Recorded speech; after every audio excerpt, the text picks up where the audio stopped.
आयुषी राठौर और आप देख रहे हैं नेक्स्ट 9 न्यूज। महाराष्ट्र में सियासी संकट दिन पर दिन गहराता ही जा रहा है। जैसा कि आप जानते ही हैं कि महाराष्ट्र में बीजेपी के समर्थन से नई सरकार बनाने में कामयाब हो चुके हैं एकनाथ शिंदे। जी हां, शिवसेना दो गुटों में बटी हुई है। एक तरफ है शिवसेना के प्रमुख और पूर्व मुख्यमंत्री उद्धव ठाकरे का गुट और दूसरी ही तरफ है मौजूदा मुख्यमंत्री एकनाथ शिंदे और उनका गुट। दोनों ही गुटों के बीच शिवसेना के चुनाव चिन्ह के साथ साथ जंग छिड़ी हुई है आगामी बीएमसी चुनाव के चलते भी। दरअसल अक्टूबर के महीने में बीएमसी चुनाव होने वाले हैं, लेकिन दूसरी ही तरफ ये भी दावा किया जा रहा है कि ये बीएमसी चुनाव अब शायद साल 2023 में हो सकते हैं। लेकिन इसी बीच यहाँ पर मुख्यमंत्री एकनाथ शिंदे कई ऐसे अहम फैसले बीजेपी के समर्थन से लेते हुए नजर आ रहे हैं जो विपक्ष को बिल्कुल भी रास नहीं आ रहे हैं। बात की जाए एनसीपी के प्रमुख शरद पवार और उनके भतीजे पूर्व उप मुख्यमंत्री अजीत पवार के बारे में। अजीत पवार ने अपनी नाराजगी को एक बार फिर से जाहिर किया है। राज्य में इस वक्त शिंदे और फडणवीस की सरकार है और ये सरकार लगातार निशाने पर बनी हुई है। दरअसल आपको बता दें कि हाल ही में मुख्यमंत्री एकनाथ शिंदे ने उप मुख्यमंत्री देवेंद्र फडणवीस को बहुत ही बड़ी जिम्मेदारी सौंप दी, जिसके चलते यहाँ पर अजीत पवार अब सवाल खड़े करते हुए नजर आए हैं और उन्होंने अब देवेंद्र फडणवीस को एक बेहद बड़ा संदेश भेज दिया है।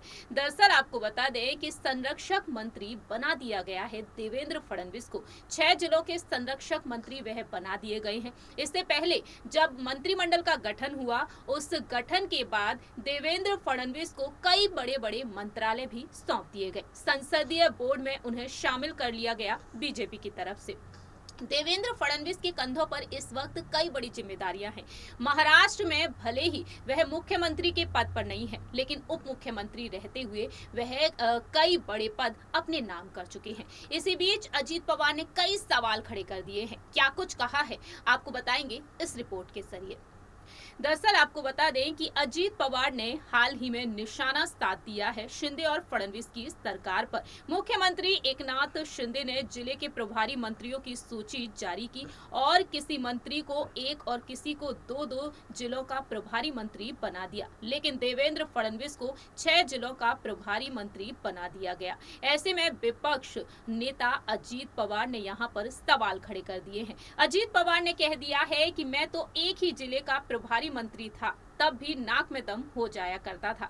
अब यहाँ पर देवेंद्र फडणवीस को 6 जिले संभालने होंगे तो क्या होगा, उन जिलों का क्या होगा पता नहीं। अजीत पवार कहते हैं कि सरकार ने सत्ता में आने के बड़े दिनों बाद प्रभारी मंत्रियों की नियुक्ति की। देवेंद्र फडणवीस को जनता का काम करना है, इसलिए मेरी शुभकामनाएं हैं उन्हें। उन्होंने पलटवार करते हुए कहा, देवेंद्र फडणवीस पर यहाँ पर अपनी बात रखी, लेकिन यहाँ पर दूसरी ही तरफ अजीत पवार पर पलटवार करते हुए देवेंद्र फडणवीस ने कह दिया है कि एक साथ 5-6 जिलों की जिम्मेदारी कैसे निभाई जाती है, लोगों की मुसीबतों को कैसे दूर किया जाता है, इसका गुरु मंत्र मैं उनको जरूर दूंगा। देवेंद्र फडणवीस ने यहाँ पर पलटवार कर दिया है और अजीत पवार को उन्होंने यहाँ पर यह संदेश भेज दिया है। फिलहाल देखा जाए तो देवेंद्र फडणवीस और अजीत पवार एक दूसरे पर पलटवार करते हुए भले ही नजर आ रहे हैं, लेकिन एक दूसरे के साथ बेहतरीन बॉन्ड शेयर करते हैं। दोनों की दोस्ती जग जाहिर है, सलाह मशवरा देते हुए नजर आते हैं और इसी बीच यहाँ पर गुरु मंत्र देने का दावा कर दिया है फडणवीस ने। इस रिपोर्ट में इतना ही। बाकी की तमाम अपडेट्स के लिए देखते रहिए नेक्स्ट 9 न्यूज।